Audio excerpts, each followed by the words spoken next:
Welcome to the Intimate Partner Violence video series. Today's video is on healthy and unhealthy relationships.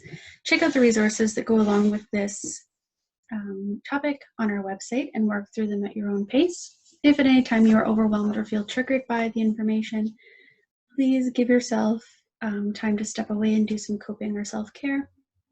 Revisit the video later if you feel up for it. Reach out for support. Our office is available, or family or friends. And if you are in crisis, please contact Mobile Crisis. So we're going to start our video today with a brief definition. So an unhealthy relationship is based on unequal power and control. One partner has control over the other. One partner has all the power in the relationship and the other partner is powerless. Healthy relationships are based on equality, and the equality looks different depending on your relationship. For some relationships, they split all aspects of the relationship equally, 50-50.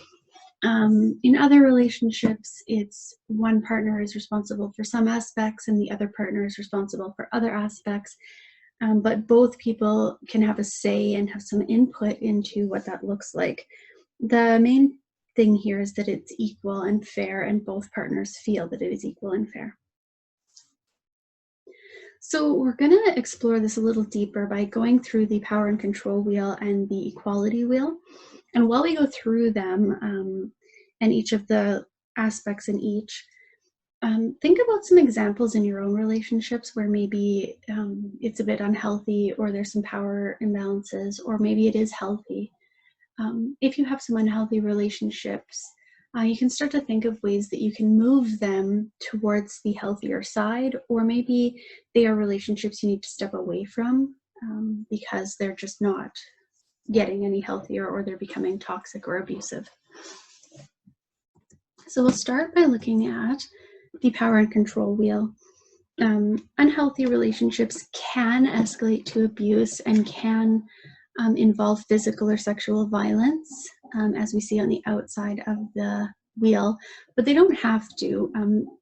These inner points on the wheel are more about the practical and emotional pieces of relationships, and we're going to explore each of those areas. So the first one is male privilege, and it's really important to note here that there are male victims of violence and there are females who are violent to their partners. Also, violence happens in same-sex relationships. So when we talk about male privilege, I'm not saying that it is only men who are violent towards their partners, but male privilege is one area that can reinforce imbalances in relationships. And what I mean by male privilege is that this idea that men are born stronger, smarter, better, that men are more powerful, that we give men more power in our society and more respect, and that they take that idea and they use it to say that they're allowed to have power over their partners. They are allowed to have control over their partners. Not all men do this, but this idea is very prevalent in our society that men are meant to be in control and powerful. Another area is coercion and threats. And so coercion is if I'm manipulating my partner to try and get them to do what I want, or say what I want, or behave how I want. And threats is the same, as if I'm threatening you, I'm trying to get you to fill my need or to do what I want. There is no consideration here for what you want or for what your needs are. It's about me getting what I want no matter what. Intimidation is another form of taking power and control from someone. If I'm intimidating my partner, the goal is for them to be afraid of me, and then because of that fear, for them to do what I want. It has nothing to do with respecting or caring about them, and everything to do with me getting my way no matter what. Intimidation has no place in a healthy relationship at all. And neither does emotional abuse. Emotional abuse happens in many, many different ways, but the goal is, to make you feel less self-esteem, to make you feel less self-worth, less confident. And if I'm being emotionally abused and feeling small and minimized, I'm not going to feel confident to speak up about my needs, to share my ideas or thoughts with my partner. I will probably be questioning my ability to have control over areas of the relationship. Isolation. In any healthy relationship, it's important to have support and a connection with people outside of the relationship. And there's many, many reasons for this. It gives us an ability to hold on to perspective, to hold on to a sense of self outside of the relationship, to feel supported, and like we're not completely relying on the partner. If we are only relying on our partner and that is the only perspective that we have, it can be easy for them to start taking control and power away from us and us not even realize it at first. Minimizing, denying, and blaming. So if my partner is minimizing my feelings, denying that things are happening or that things are problems, and blaming me for all the issues in the relationship, that can cause some confusion and cause me to question myself and not trust myself. And in that way, when we stop trusting and believing ourselves, we lose some power and we lose the ability to be in control of ourselves, because we have to trust ourselves to be able to listen to ourselves. Using children, and there are many, many ways that unfortunately children can be used to control the other parent, threatening to take kids away if you don't do what they want, criticizing your parenting in front of the children, alienating the children from you. These are tactics sometimes to get control and power over your partner. And economic abuse. The reality is that we live in a society where we need finances and we need resources to survive. We need money to get food and shelter, clothes, those basic necessities. And if in my relationship I have no say in the finances, I have no access to them, I am constantly strapped financially, I'm going to feel unsafe and at risk, and that is another way that we can lose our power, because we're so busy focusing on that basic need of economic security. So that's just a basic rundown of the power and control wheel. And now we're going to look at the flip side of that, and that is the equality wheel. So in healthy relationships, there is no violence. It is not abusive. It is not, there's no sexual or physical violence. It is equal. And some of the different pieces of an equal relationship are economic partnership.